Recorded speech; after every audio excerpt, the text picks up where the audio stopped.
back to Underrated Movies. I'm your guy. I'm your man, Mr. Alton Henry. And today I would like to talk to you of another film that I think is severely underrated. And it doesn't get talked about too much. And actually, I think there was barely any advertisement. It was actually a Sundance film, which of course they don't really get advertised, unfortunately. Which, thinking about it, when films get released for like the Sundance Film Festival, there's barely any DVD promos or anything like that unless they like win some sort of big award. So,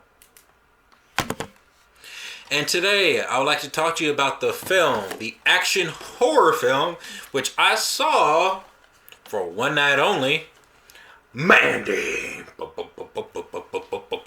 Nicolas Cage. In one psychedelic action horror film. Came out back in 2018. And this film stars as this film is about a couple, Mandy and Red, who are just having the most, they're just trying to live peaceful lives, not trying to be bothered until they run into a weird, diabolic, evil cult who's become fascinated with Mandy, played by Andrea Rosenberg. I think that's her name. And the guy tries to manipulate her into being in love with him and trying to just get on her side. And it doesn't work out, so he kills her, and Red goes on a murderous rampage of getting revenge and taking out all those responsible. And this is one very psychedelic, dream-like horror action film, and this is just me, in my opinion. I think this is the best action horror film that I've ever seen, because it balanced both genres together in a way where it feels like there is an imbalance. There's like not more action than horror, or when the action comes, it doesn't feel so exciting. It feels, with here, the action feels just as terrifying as with the horror. When the action scenes does happen, it does feel horrific, and you're, let's say, terrified. It's intense. It's actually scary on certain levels, and it's very gory, violent, and it really gets under your skin. Man, this film, Nicolas Cage, which really, he doesn't really shine until the second act of the film.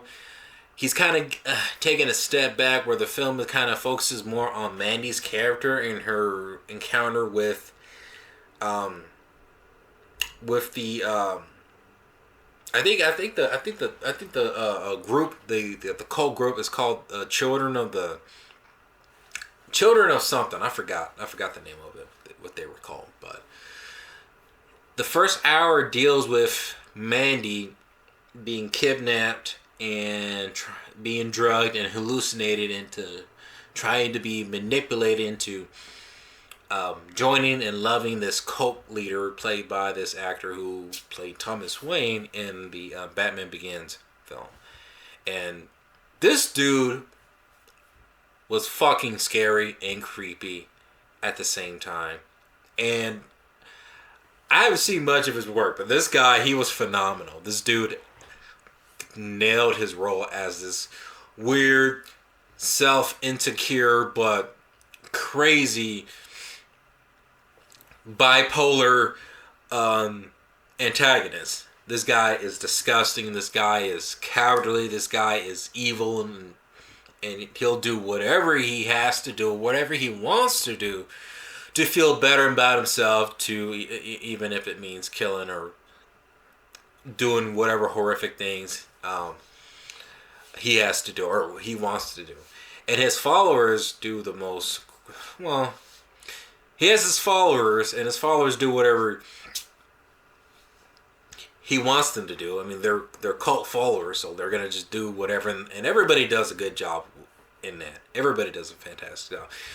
The followers are just as creepy as the main guy. So every time you see them on screen and doing something, you feel very weirded out, very just creeped out by their appearance.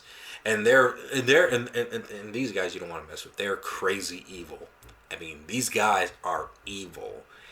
And actually, I haven't seen a film that really just shows these villains just to be just evil in a long time. Like, I haven't like you see a lot of like movies where they're now really giving, I guess, a lot of the villains a lot of humanity, which they do a little bit here, but they do it in such a way where you still get this guy to like hate him. You hate him. You hate the followers. You hate these guys, and you just want them gone. The first hour is really about Mandy and her encounter with the cult leaders, and once that moves on, it centers more on really the whole, I guess, the old scenario of action and horror. I mean, the first hour is more horror, and the second hour is more action and horror, but they balance the two very well. And Nicolas Cage goes on his rampage, and he does a lot more than he does in the second hour of this film, or the second part, because when the first part ends, the title literally pops up and it has Mandy showing up, which is awesome. I've never seen a film where you wait like an hour and then the title of the film pops up. That is awesome. That is different. I loved it. Then the second hour is Nicolas Cage going crazy, and the action scenes in there are cool. They're weird, and he's fighting these weird humanoid like gothic demons. To me, it doesn't really matter. This film was great, and I love it where really when Nicolas Cage goes on this rampage, he doesn't speak a whole lot. He doesn't really speak a whole lot in this film. And there's a lot of whispering and philosophical diary-like narrative that's happening throughout the film, mostly with Mandy's character and then a little bit with the antagonist's guy.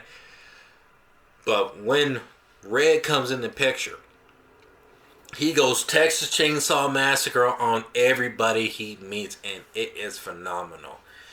It's very like 80s, and that's the kind of style that this filmmaker Panos Costamos was going for. It's a really heavy metal throwback to those kind of films, or to that kind of property, and this is the closest to a heavy metal picture I think we'll ever get. This film was phenomenal. It's scary, it's intense, it's heartbreaking. There's a lot of good music in here. It's actually composed by Johan Johnson, which I think this was his last film that he composed before he passed on. And this film is intense. It's gripping. It's sometimes emotional. Sometimes it just makes you feel disgusted. Sometimes it makes you just feel just very, I guess, burning up inside. Everybody does a great job. This film is phenomenal. Oh man, this was one of my favorite films of 2018, man. And when I saw this, there was a Q&A live screen that happened right after the film, and but Nicolas Cage shines in this film. You gotta check this movie out. Man, I wish this movie got a bigger release, but hey, I'm telling you right now, go check it out, talk about it more, spread the love for this film, because this movie was awesome-tacular. I'm sure. Shout out to Jeremy Johns.